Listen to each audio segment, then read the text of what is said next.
My name is Marcia. I'm a 42-year-old who's obsessed with capturing cute pictures of my pet dog on my mobile phone. I used to work desperately hard as a salesperson for a food manufacturer. I want to tell you the story of how I ended up leaving that company. About 10 years ago, I had a fiancé, Christopher, who was the same age as me. We both worked in the food industry, but not for the same company. Christopher was in a product development at a rival company. One time, I went on a sales call to a certain company and Christopher was also there to present his products, accompanied by a sales representative. And it was Christopher who said, "Let's exchange opinions and deepen our friendship." He invited me for a drink and we became close. It happened when I went to Christopher's house for a family meeting. It was my first time in such a situation, so even though I was used to meeting people through my sales job, I was so nervous that I was sweating buckets. However, in reality, my parents-in-law were very kind and treated me wonderfully. I worried too much. I thought to myself how lucky I was to marry into such a kind family. That was until his sister-in-law showed up. Christopher's sister-in-law Roseanne, who is 10 years older than him, arrived late that day. I was dining completely at ease in the pleasant atmosphere created by my parents-in-law and was startled and hurried to stand up when Roseanne suddenly appeared. Christopher quickly said, Roseanne, this is my girlfriend, Marcia." He introduced me. However, Roseanne sighed. Christopher sure brought a noisy woman." Roseanne sighed again. I might have been a bit too flustered. It's true, I was hasty, and standing up during the meal might have seemed rude. Feeling regretful, I was about to lose hope when my mother-in-law Lily said, "It's nice to have someone lively around."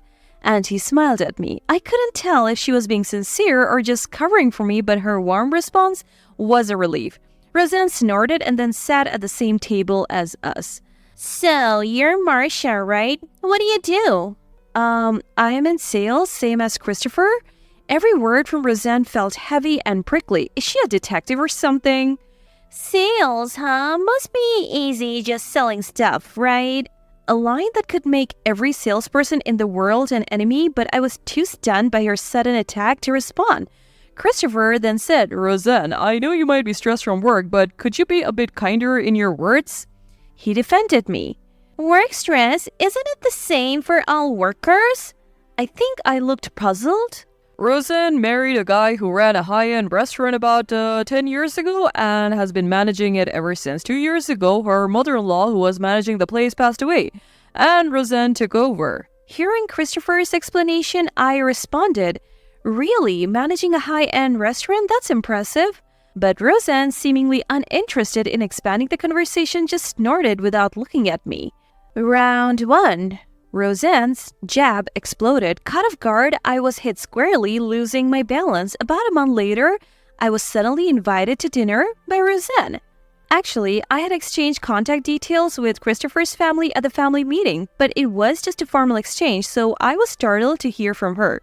Lily would have been one thing, but Roseanne? Then Roseanne said, "Let's deepen our friendship." That was nice of her. But to me, the way she acted at the family meeting was too intimidating. I just couldn't understand why she behaved that way. What was it about me that irritated her so much? Or was it just that she was really stressed and happened to be in a bad mood that day? I was anxious about possibly offending Roseanne again if we met one-on-one, but it would be rude to decline her invitation. I have overcome similar challenges in sales, so I figured I could handle this. Roseanne drove up to our meeting place and sighed when she saw me. "We're going to eat, so you could have dressed a bit better." I was wearing skinny jeans, a casual blouse, and a delicate necklace that day. Nothing too out of place for a lunch outing. My outfit wasn't anything too out of place for a lunch outing. Round 2. I was hit with a jab right at the start. Roseanne drove me to a well-known high-end restaurant in the area. "For someone like you, it must be rare to eat good food, right? I'll give you a chance." Another right hook hit me. Here I am, not yet married, right in the middle of my saving period. I hadn't expected to be brought to such a fancy place, so I was worried about the money I had on me.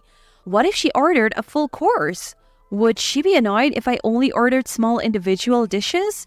While worrying about these things, I followed a confidently striding Roseanne into the restaurant. Oh, it's such a shame to eat delicious food in this state of mind. I should be content with instant ramen or something for lunch, especially since I'm in saving mode. As expected, Roseanne casually ordered a course meal. Excuse me, I didn't bring much money with me. Can I step out to go to an ATM? It was quite embarrassing, but I had no choice. Then Roseanne burst out laughing. Oh my, really? You don't have money? Aren't you in sales? Don't you earn a decent salary? How do you manage meals with clients? She ridiculed me at every opportunity, laughing heartily. It became clear to me she just doesn't like me. By the way, if we are talking about base salary, I earn more than Christopher, but Christopher often does overtime and works on holidays. So maybe we earn about the same in the end? It's fine, I'll pay. I can afford to treat a poor person to a meal. Is Roseanne trying to assert her superiority over me? I offered to pay her back later, but she stubbornly refused to accept it. In a different light, she might seem like a tough but kind-hearted sister-in-law treating me to dinner, but it didn't feel that way. Every chance she got, she looked down on me with a sneer. Above all, her tone was pretty harsh, and Roseanne looked clearly triumphant and seemed to be enjoying it. Don't pretend to be something you're not. Poor thing. In the end, I had to let her treat me. I had a feeling she invited me to dinner intending to look down on me. Her attitude suggested she had no interest in deepening our friendship. How is it the taste of high-end cuisine you're not used to? Roseanne asked me after I took my first bite. True, I can't claim I'm used to it, though I do eat here occasionally for business, I thought, but I stayed silent to avoid her anger. Yes, it's really delicious, I answered honestly. Then Roseanne suggested having alcohol. Truthfully, I would have liked to say yes right away, as I do enjoy alcohol, but I was worried about getting scolded again. As I hesitated, she asked, "Don't you even know the taste of alcohol?" I wanted to say the opposite, but all I replied was, "I'm average." Actually, both Christopher and I are quite fond of alcohol. When we dine out together, we always choose places with a wide variety of alcoholic drinks. I have professional level information about good restaurants, but now is not the time to provoke Roseanne. When I was contemplating this, Roseanne ordered an expensive white wine. Fish definitely goes with wine. You, being poor, probably never had the chance to appreciate fine wine with your impoverished taste. I don't understand why she insists on wine. If it's delicious and goes well, isn't that enough? Is that wrong? The meal, which should have been enjoyable, gradually lost its flavor due to Roseanne's strange mood and unpleasant attitude. The haute d'oeuvre bought from a supermarket and eaten with Christopher's parents-in-law tasted much better. In the end, it's not just about the cost of the meal, but also the atmosphere of the place that adds to its taste. With these thoughts, I mechanically continued to eat the fine cuisine. The second round, too, was a one-sided affair with Roseanne dominating throughout. I barely managed to avoid a knockdown. Fortunately, I didn't have any further encounters with Roseanne after that. When I told Christopher about the restaurant incident, Christopher apologized, saying it's because of her abnormal obsession with me. I'm sorry. Apparently, it was mostly Roseanne who took care of a young Christopher in place of his working parents. Consequently, Roseanne's over-affection for Christopher was even greater than Lily's, making her particularly harsh towards Christopher's romantic partners. When he was a child, she even spitefully threw away the belongings of his female friends. It's been like this since childhood, so her treatment of you, Marcia, being serious about marrying me must have been tough. I'll give her a piece of my mind. Christopher's offer was appreciated. Thinking positively, maybe she just wanted to show her superiority by treating me to the meal. I'm not so delicate as to be upset by a little harassment. Christopher listens to me properly, and I can let verbal abuse slide off my back. So I answered, I'm fine. You don't need to do anything. Even if there are some troubles, they are the family of Christopher, whom I love. If there is a chance, I would like to get along with them. That was all I thought. Then the day came for a dinner with both families.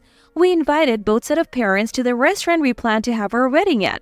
I hadn't seen Roseanne since that meal at the restaurant. I didn't like the idea of leaving her treat as it was, so I tried to return the favor through Christopher. It seems she didn't accept it, but Christopher said he had forcefully put it in Roseanne's mailbox. It was also a long-awaited reunion with my parents-in-law. The restaurant we chose for our wedding venue is a high-end place known for its wine and fresh seafood with a view of the sea. I thought it was a fitting place for such an important and memorable day. It was the first meeting between my family and Christopher's parents, whether we could get along well and successfully mediate to deepen the friendship. Christopher and I were worried, but the families were so congenial that even we got carried away with a relaxed atmosphere. It seemed like there wouldn't be any problem. Christopher and I breathed a sigh of relief. In fact, Christopher had said, "We're not inviting Roseanne to the dinner." He deliberately avoided using Roseanne's restaurant and kept the date and place a secret. However, Roseanne contacted the parents-in-law asking, "What happened to the dinner party? You could use our restaurant if you want."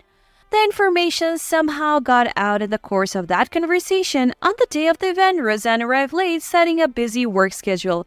I was genuinely grateful for her attendance at the dinner, so I expressed my thanks honestly. However, as soon as we started eating, Roseanne revealed her true colors. To serve such a simple dish of just sliced food on a plate for such an important day. As soon as the third round's gong sounded, an immediate right straight came flying in. The room went ice cold. Quickly, Lily intervened.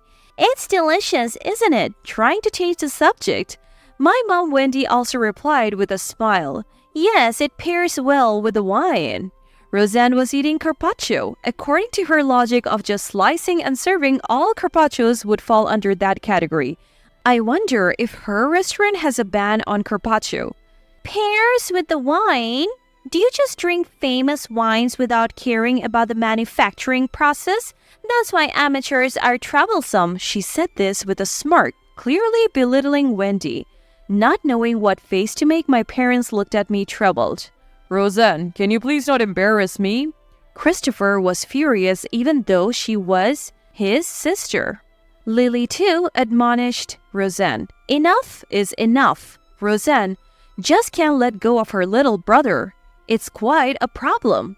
While apologizing to Wendy, Lily tried to lighten the mood with a laugh as if it was all just a funny story.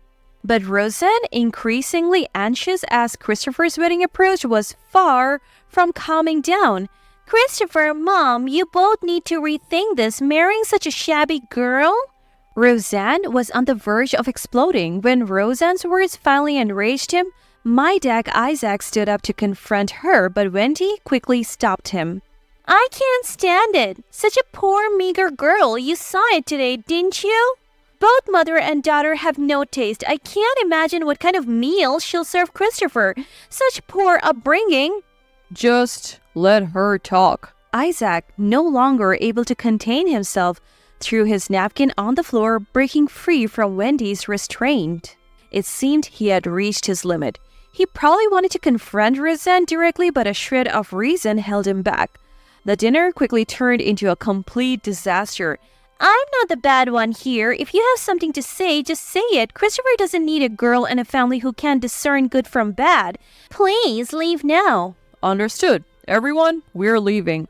Prompted by Isaac, our family of three left the restaurant. Since then, no matter how many times Christopher came to apologize or how much Wendy tried to persuade him, Isaac refused to meet. The third round turned into a major uproar, both inside and outside the venue. It seemed beyond the capability of any judge to score. This was not how it was supposed to be. Our failure to prevent Roseanne's attendance at the dinner, I never expected her to turn that abnormal hostility towards my parents. I had underestimated her, thinking she was just overly affectionate towards Christopher. I want to marry Christopher, and we have confirmed our intentions with each other. Apart from Roseanne, I know Christopher's family is genuinely good. Yes, Roseanne is the only high barrier standing in the way of my life. With a resolve to learn from past mistakes, I decided to stand up and take action. I made a plan and went to Roseanne's restaurant. Worried about being turned away, I told her I didn't want to marry Christopher and wanted to apologize for my rudeness the other day. It was not something I believed, but when I humbly conveyed it, she agreed to meet me. She loves feeling superior. I was sure that suggesting an apology would appeal to Roseanne's ego. After a wait, Roseanne, having finished her work, appeared in front of me. "Sorry for the wait, I have been busy." She was smiling, but there was still some wariness. "I'm sorry for the other day. This is just a small token." I presented the wine I brought as a gift. "I heard you don't like sweets, so I chose wine. I'm worried if it will suit the taste of someone who knows the difference between good and bad." "Oh, is that so? Since you brought it, why don't we have a drink together?" Everything was going according to my plan. Roseanne savored the wine, rolling it around her tongue. "How is it? Does it suit your taste?" "It's smooth, not a bad choice for you, but which wine is this? It has no label." It seemed like the wine was easing Roseanne's guard. "Yes, it's from a famous winery. It's a new product and apparently doesn't have a label yet." "You managed to get something like that?" Roseanne looked surprised, but I didn't answer, and instead I replied, "How about some appetizers?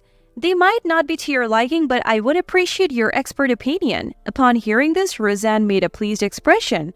Well, well, she made a smug, self-satisfied face. I opened the pack and laid out the appetizers. Roseanne reached for them and took a bite. "Oh, this is delicious. Which store is this from?"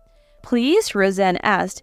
"I'm glad it suits your taste." She seemed to like it as well. Good, good. "Thanks to you, Roseanne, I've had the chance to reflect on myself and study about taste." Roseanne replied, "You seem to be getting somewhat decent now." And she showed her usual arrogant smile. With her tone resembling someone looking down on an old junior, I stuck out my tongue inwardly. Typical. "Traditional shops have their value. They wouldn't be called famous if they weren't delicious. They have a solid track record. This wine and these appetizers, I can sense that in them." Roseanne spoke as if teaching me. "I'm glad you think so. Did you really find them delicious?" "Your poor taste isn't all bad, it seems. Not bad at all." Roseanne looked satisfied. "I'm glad that you liked our wine and my cooking." "What?"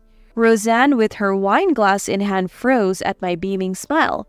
Actually, Roseanne's background of becoming a manager after the previous owner passed away had sounded familiar. I couldn't place it for a long time and was bothered by it, but Wendy's story after the dinner cleared it up. "That woman is the manager of the restaurant that our family winery supplies, right?" Wendy's family owns a winery that has been passed down for generations. Wendy's brother has taken over the winery, and Wendy still helps with sales and other aspects she can manage.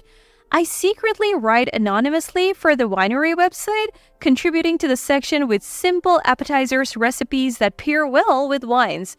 Our family's winery and Roseanne's restaurant have been doing business together for quite a long time, and all the wines served there are from our winery. I have even met the previous manager when I visited the winery. That manager was lamenting, "My son's wife is slow to learn and can't even use proper language with customers. I'm worried about the future of the restaurant. We should have arranged a marriage with a more capable girl." That wife was Roseanne. I'm sure the former manager would be in tears seeing Roseanne's behavior now. Of course, Roseanne had no idea who I really was.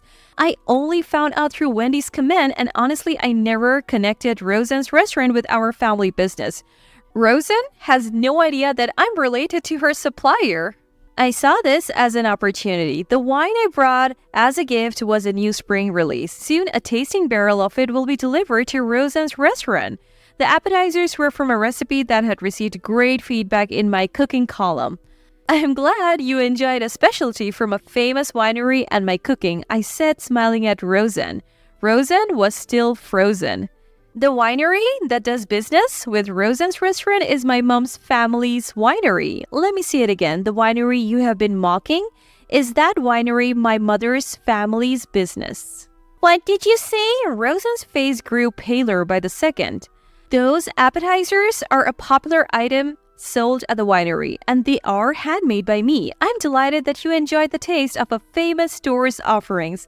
I had been on the receiving end of blows early in the match, but now it was time for my counterattack. Behold my splendid footwork. Using Roseanne's attack to my advantage, I struck back. "Of course, the wine tastes good. All the wine in your restaurant comes from our winery.